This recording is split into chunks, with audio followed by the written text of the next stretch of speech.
motivation. Oh yeah, alright.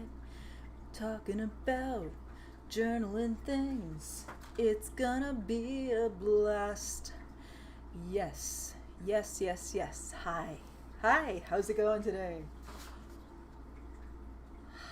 Hi.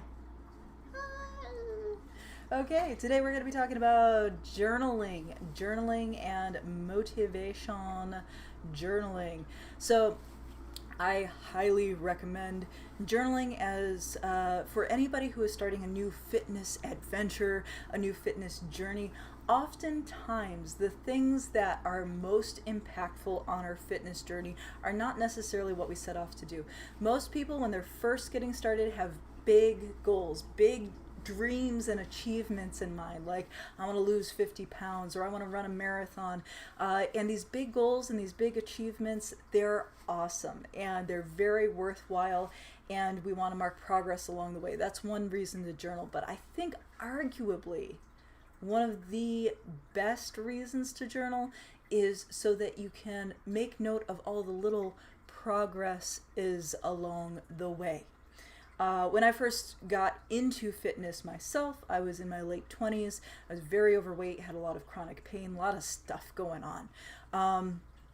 And I expected, and it did over time, that the fitness stuff, the nutrition stuff, that would get my body composition down to a place where it needed to be for my health goals, my fitness goals, and all that's great. But the things that I noticed along the way that gave me so much joy were things like being able to get up and down off the floor easier, being able to pick up my kids again, noticing muscles in my forearms. I didn't even know you could get muscles in your forearms before I started, and I thought that was just the coolest thing.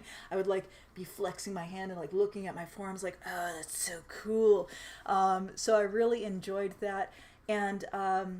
And yeah, mental health stuff, feeling better along the way, making note of the less frequent headaches, the less frequent panic attacks as I got into a more fit state of being. So all of these things, if I wasn't journaling at the time, I would have not captured them. I maybe wouldn't have appreciated them as much, and I wouldn't maybe have remembered them enough to tell you now that I'm on the other side of my fitness journey. In a lot of regards, it's an ongoing process. As always, the body's always changing and moving, but yeah, a big part of my philosophy when it comes to fitness is enjoying your body every step of the journey.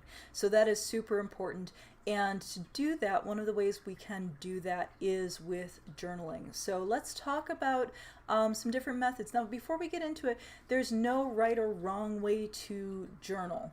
But for people who maybe have never done anything like that before, or maybe if you've been doing it for a while and you're just you're looking at trying to make it more efficient or better for certain tasks like getting into a fitness routine, that kind of thing, this is a great video to watch. And of course, if you have questions, leave them in the comments and all that good stuff. So let's talk about journaling a little bit. So one of the big things that I get asked when somebody's just starting off is okay, what do I need to journal? What kind of journal should I get? Honestly, you only need 3 things. You need a ruler, a pencil, and a simple Mead notebook. I generally recommend the Mead notebook as your first starter journal, because I will tell you that one of the big big obstacles, one of the things that keeps a lot of people from doing what they want to do, and this has happened more than once, but just to give you an example, client of mine came to me and she says, well, I got this journal and I love it so much. It's the perfect journal. It's so beautiful. It's got this beautiful cover. I am so excited to use it. And I said, oh, that's awesome. I'm excited for you to use it and track progress. And then a couple weeks into her program, I asked her how the journaling was going, and she says, well, I haven't written down anything yet. And I said, well, why not? You were so excited to get started. What happened? And she says, I'm afraid I'm going to mess up my nice journal. So don't get a journal that's so nice that you're going to be scared to mess it up. That's the nice thing about getting an inexpensive notebook to start off. Lower barrier to entry. Don't make things hard on yourself. Now, some people feel like if they have a really nice journal, that does help them remember to do it because it feels more magical, and that's awesome too. But I would say for most people, you're gonna mess up your journal. Don't worry about making it artful and beautiful. If you have spent any time at all on Pinterest or YouTube looking at journal spreads, you might have found some of these really gorgeous artistic hobby journalists, and that is not what we're talking about here. If you really enjoy making your pages artful, that's wonderful, but we're really using it as a system to capture what's in our mind and in our workouts so we can see progress over time. So the things that I recommend, many of them are taken from the book The Bullet Journal Method by Carol Ryder. And in this method of bullet journaling that Carol Ryder himself created as a way to help him deal with his ADHD and be able to sort of capture everything and stay organized along the way. That is what I recommend for most people, is to do a more simplified type of journaling. So let's get into some of the good stuff with that. So like I said, I recommend notebook, ruler, and pencil. And again, you can get a pen here, but I recommend a pencil for the same reason that I recommend a cheap notebook. You're gonna make mistakes, and the nice thing about pencil is it erases, although I personally prefer a mechanical pencil. That is my go-to, is a mechanical pencil for journaling. Okay, so things that are nice to have but you don't need to have to get started with your journal are some nice stickers to customize your notebook, make it fun, colorful pencils. Sticky notes are great to pop in there either as bookmarks of where you're at. I like to use sticky notes to kind of remind myself where I'm at in my journal, like, oh, green is on my nutrition page that I left off on, and yellow is on my workout page that I left off on, that kind of thing. The paper clips is great if you are clipping in either motivational photos or postcards. Maybe you got some words of encouragement from somebody at some point that you want to put in there, or if you have a meal plan, printed out copy of your meal plan, or if you're doing one of the challenges at the Nerd Gym and we have one of those printable PDFs with the little check boxes on it so that you can make sure you're hitting your goals, you can just clip that right into your notebook. Makes it very easy.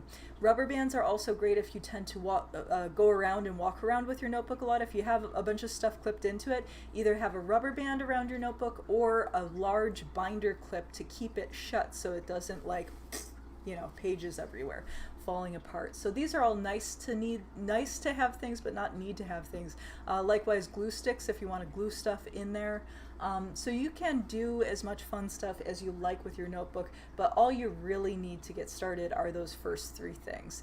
And even the ruler is kind of optional, but I like to have straight lines when I'm making my calendar and stuff. Okay, so on the very first page, to make it easy to find things quickly, I recommend putting an index into your journal. So the index will allow you to find things nice and fast, which is great. So as you are starting to add things to your journal, if you're not like trying to section off, you would go like, okay, page 1, page 2, you just number the pages as you go, and then you can pop back into your index and write down what was on those pages so you can find easily what you're looking for. So goals, starting metrics, those are the first two things that I recommend putting into your book on the first couple of pages, and then you would put those in your index. So the index grows as your journal grows. You wouldn't lay it out ahead of time and try to restrict yourself to those pages, because you're going to have some days you're going to want to write a lot in your journal, and some days you might want to make a couple of quick notes and almost nothing at all. And to have that flexibility so that you're not restricted is really crucial. And to keep that organized, that's what the index is for. I really like that a lot better than hold on a second. I'm getting a phone call and I'm trying to figure out what's going on there. Power off.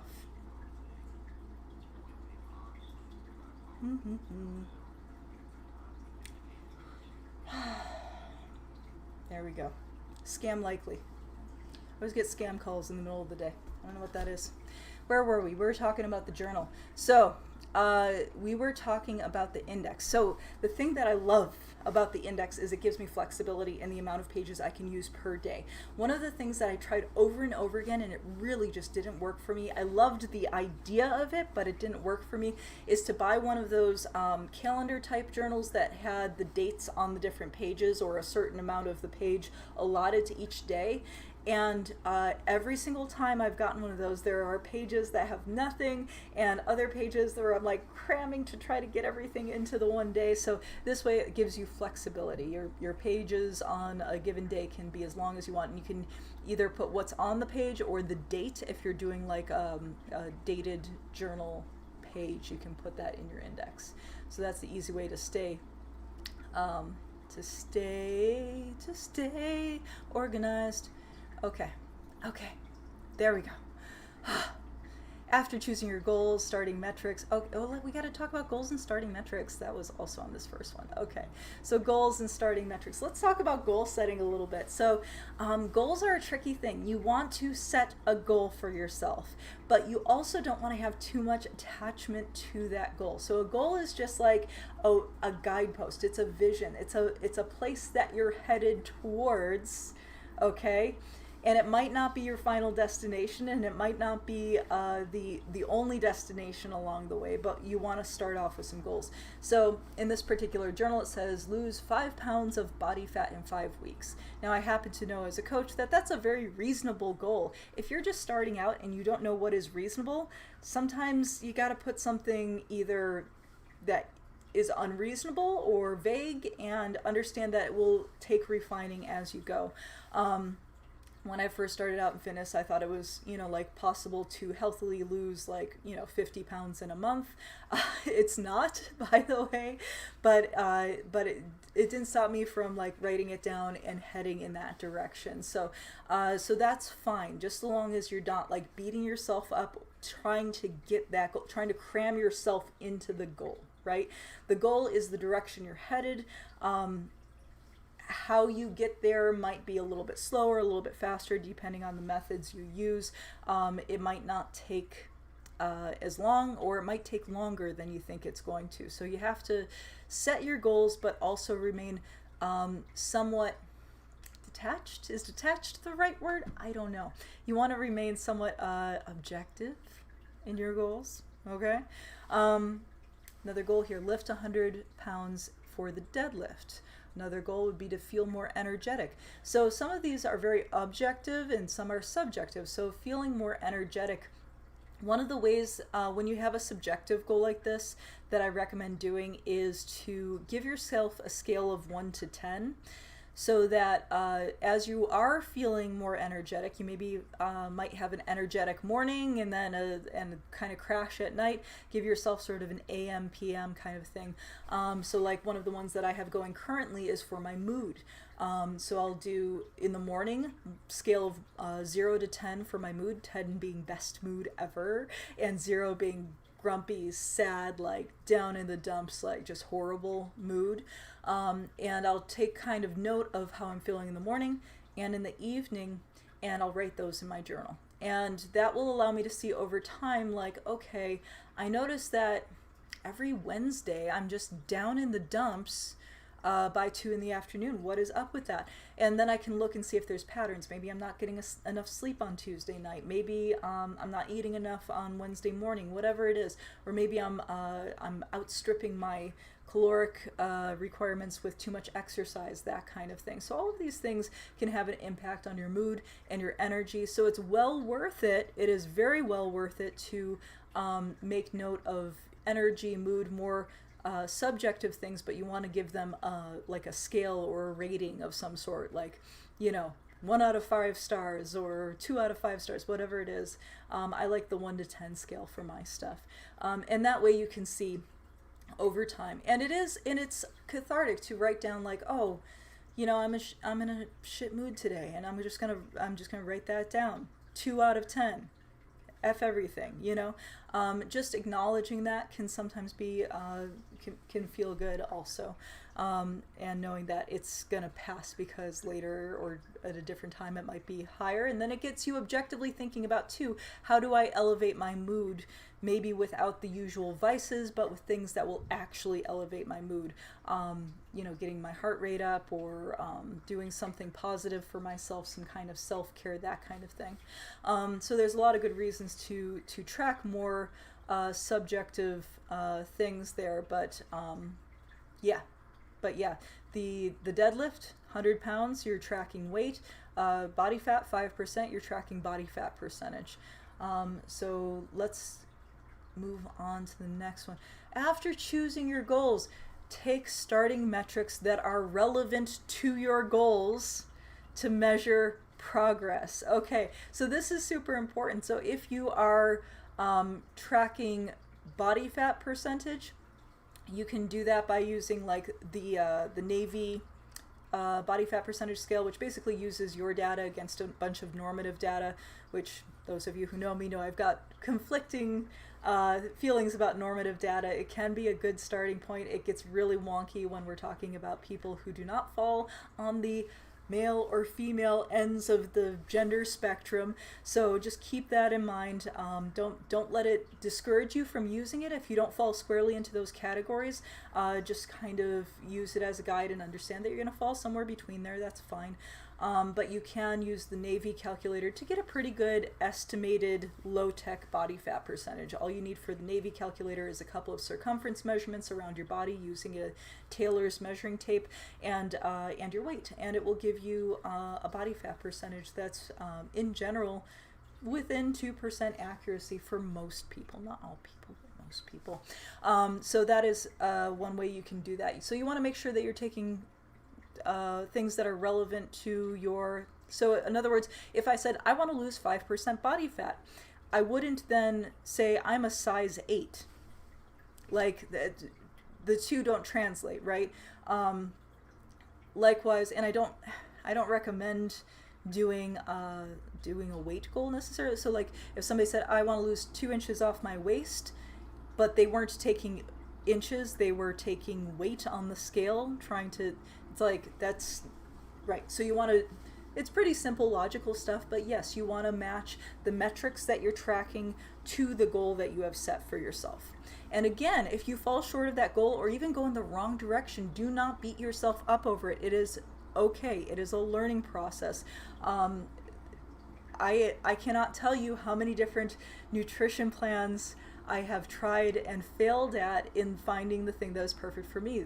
What works for you is not going to work for me, is not going to work for the next person. That's why I work with people individually on their nutrition plans, and why the Nerd Gym has so many nutrition plans to choose from. And I know it can be overwhelming for somebody who's new. If you're a new Nerd Gym member who's looking at this and you maybe recently looked at all those nutrition plans and said, oh my God, what do I do with this?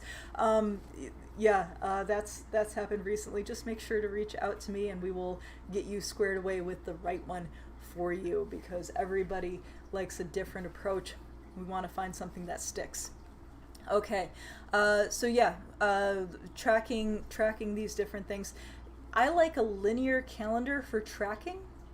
So linear calendar is basically like you just draw a line. That's what you use your ruler for. Draw a vertical line on your journal sheet. You can usually fit a couple of vertical lines on your journal sheet if you're not tracking a whole lot on it. And then you would put the initial of the day of the week, M for Monday, T for Tuesday, W for Wednesday, T for Thursday. And yes, I know that's 2 T's, but hopefully by where it falls, you'll know which one it is. Then F for Friday, S for Saturday, S for Sunday. And then you put just right across from it the date. So like M17 would be Monday the 17th. T18 would be Tuesday the 18th. And I just like separating the weeks with a little line. And that way you can fit multiple weeks on one page. And this is why this is important. So this little page right here is a 6-week workout tracker. So what's on here is the every time there's a workout completed, there's a check mark on there, okay? And that way it's really easy to see at a glance where the gaps are And if there is a long swath of time without workout, so you all have like 1, 2, 3, 4, 5, 6 weeks, 6 weeks on one page, and you can tell just at a glance with the check marks how you're doing, because it's not the one workout that makes all the difference. It's multiple workouts with consistency over time that's going to make all the difference in your body and your transformation and your strength and all those things. So we want to make sure that we can at a glance see, okay, did it or didn't do it, and that makes it very easy to see. And you can do a similar thing with nutrition. If you've got a very set nutrition plan, again, don't beat yourself up if you don't do it perfect every day. But if you do set up a calendar like this, you would give yourself a check mark or a happy face just on days when you did it and nothing on days when you didn't. And that way, because I will tell you, there's nothing more frustrating for folks when you get into maybe week 3, 4, 5 of your nutrition plan. You're like, man, I'm just not making progress and I don't know why. The not knowing is the worst part. That is absolutely the worst part. But and it's difficult to remember what you did in a given day. So like if pint of ice cream or bag of chips was not on the meal plan and you just stress ate that like 5 days out of the week and didn't mark it down, then you can get to the end of the week and be like, man, I've been so good, I've been on plan, what's going on? Because it's so easy, because we're in an emotional state when we stress eat, it's so easy to forget those off-plan meals. And those of you who work with me know I don't believe in good food, bad food. There's just on plan and off plan, right? So if it's not serving our goals and it's not on the plan, it's off plan. But that doesn't mean it's bad. It's just not what we had planned for. So just knowing when we have those off plan days at a glance can be really beneficial. Here's a couple of sheets that would track water and your meal plan. So this is not a daily meal plan, this is a meal by meal plan breakdown. So this particular journal sheet represents a person who is trying to get 1, 2, 3, 4, 5 small meals per day. So that's one type of meal plan that works for many people, but not everybody, right? But what happens if you skip a meal or have an off-plan meal? You put an X instead of a star, for example, and that way you can tell, by the X instead of the star, that that you didn't hit that particular meal the way it was supposed to. And you can make small notes there, but you don't want to go too overboard with detailed notes. The benefit of having a sheet like this is that you can see 3 weeks at a time, okay? That's the big benefit of having a sheet like this, so that you can see at a glance, like, okay, over this first week, over week 1, I had 1, 2, 3 off-plan meals out of everything. And then if my progress is okay but not awesome, I can say, oh well, I can clearly do better the next week. So that's obvious why my progress was maybe good but not great, is because I ended up having 3 off-plan meals when I had planned to have 0 off-plan meals, for example. Water, that's another good one to track. And here again, we have an example of a sheet where it's not just like, oh, I drank all my water or none of my water. We have 1 liter column, 2 liter column, 3 liter column. So if somebody's having a real tough time getting those 3 liters in, but you still want to give yourself credit for getting at least 1, especially if we're tracking mood in tandem, because things like hydration can really impact your mood. So if you have some days where you only get 1 liter and other days where you get 2 or 3, and you can notice a mood correlation alongside that, that is really valuable information that you may not have noticed if it wasn't for the journal. And then maybe you say to yourself, gee, you know what? I was drinking more water because I thought it would help with my weight loss, but it's helping with my mood, which means that I'm not stress eating as much, which means that it is helping with my weight loss, but maybe not the way that I thought it would, right?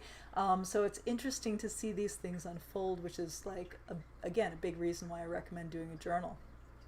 All right. And then gratitude journaling is a proven way to boost mood and happiness.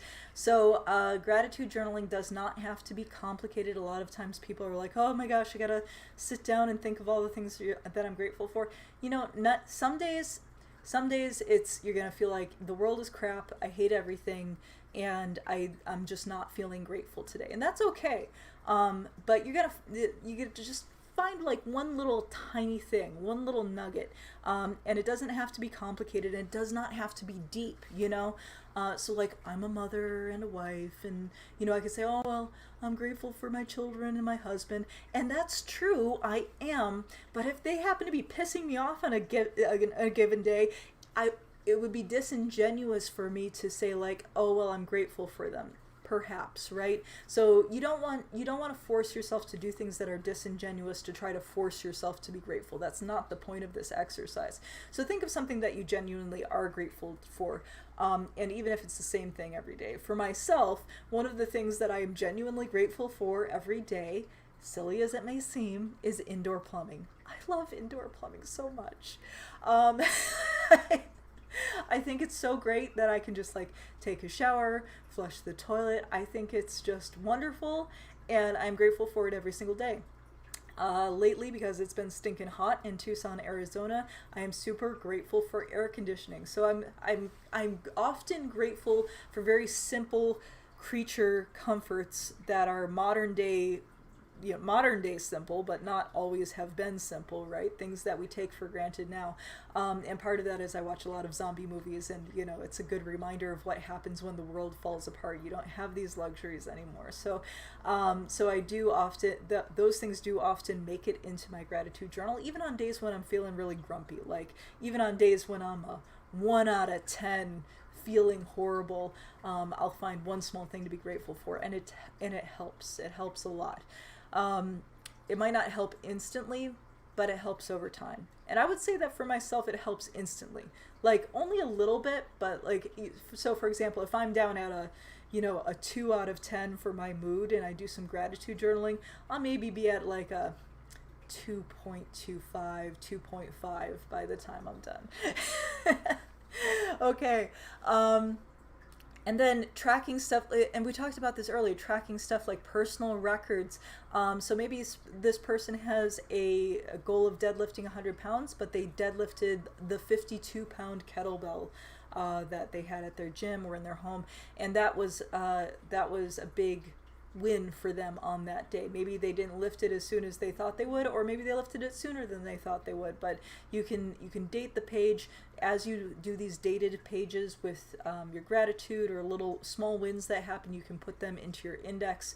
I had one of the members of the Nerd Gym told me not too long ago that she was able to get in and out of her car easier, and that's huge. You know, just like the little things in life, make note of those. That's wonderful. Also, if you have like recipe ideas or inspirational quotes, those are also great things to just jot down in your journal. So those are all things that will help you reach your goals over time. So that is what I recommend for journaling when somebody is just starting out. Again, a little quick recap here. And there's a lot more that you can do with journaling and different, like I said, different spreads as they're called, different ways to do them. But really all you need to get started is cheap notebook, pencil, ruler if you like those linear calendars like I showed you there. You can get all the fun stuff, but you don't necessarily need it. If you're doing the fitness, be sure to get your goals and your starting metrics on there, okay? And we'll talk in a different episode here. Episode? What do we want to call these live streams? Episodes? Streams? I'll talk in a different stream about habits and motivation and reward and that kind of thing. So while the act of journaling should be rewarding, I always caution people against using progress itself as a reward, because progress is not linear. This is the other reason to do journaling, because progress doesn't follow a linear track. This is something that's really apparent with weight loss, although it's not the only apparent way in which you will see this. So with weight loss, for example, if you look at a chart, somebody might start off like, oh, I'm up here at 200 pounds, and then over the course of the first week I'm going to fluctuate down and up each day, and then I'm going to drop maybe down to 198 pounds, and then maybe I eat something salty or have an off-plan meal and my weight shoots up again, but then it's going to come back down again. So it's not going to be a straight line. It's going to be like this. It's going to be all over the place. Same thing with strength training. As you're working on your strength training, you may hit plateaus with certain parts of your body while other parts of your body are still getting stronger, and it'll oscillate back and forth. Maybe you'll gain some upper body strength after a certain period in your program, and then you're going to gain some more lower body strength, and it will oscillate back and forth. So these are all good reasons to track them, but it is if you are looking for that endorphin rush, that hit of like, oh, I lost a pound today and I feel good about that, try to detach yourself from feeling good about the progress itself. Like you can enjoy the process, enjoy the progress, but don't associate like you're good or bad by it. I know it's a fine line to walk, which is why we're going to talk about all of that entirely in a different stream, because that's more in the habits and motivation realm than in the journaling realm. The journaling is just to get the data down on paper, and again, because progress is not linear, this is the other reason why you want to track the little things, the mood, the subjective things, the small wins, the things that happen along the way, your muscles in your forearms, getting in and out of the car, picking up your kids, picking up your dog, whatever it is. You want to make sure to make those small wins, that they make those that those make it into your journal. Yeah. So make sure you do your starting metrics, track your progress. All the good ones to track in here are going to be your if you're doing weight loss, fat loss. Obviously you got to do the nutrition. You can't do it by exercise alone, so you would track your nutrition, your water intake. Sleep is a huge one. If you're doing whether you're doing exercise or nutrition or both, sleep is crucial. So tracking your sleep in a journal, that can be super helpful. Obviously sleep is very related to mood too. And then of course all the little wins, the things you're grateful for. So yes, that's what I recommend. If you are ready to start a new adventure, go ahead, grab a journal, get it started, get that new adventure started, and just start writing things in there. Don't worry about like, oh no, I forgot to put the index in. Don't worry about it. Just start writing things in there. That's the whole point of doing like. And you might even have like a journal lying around your house right now that has like some used pages in there. Just rip out those used pages if you don't need them anymore, and just hop into that ripped up, torn up journal and start tracking your progress and all the things, and writing down some things you're grateful for right now, right today. And I will see you next time. I'm going to try doing these streams on the regular, and hopefully they'll get better as we go. Let me know what you think of this one if you're watching it on the replay, and what kind of questions you've got. And I will see you next time. All right. Bye.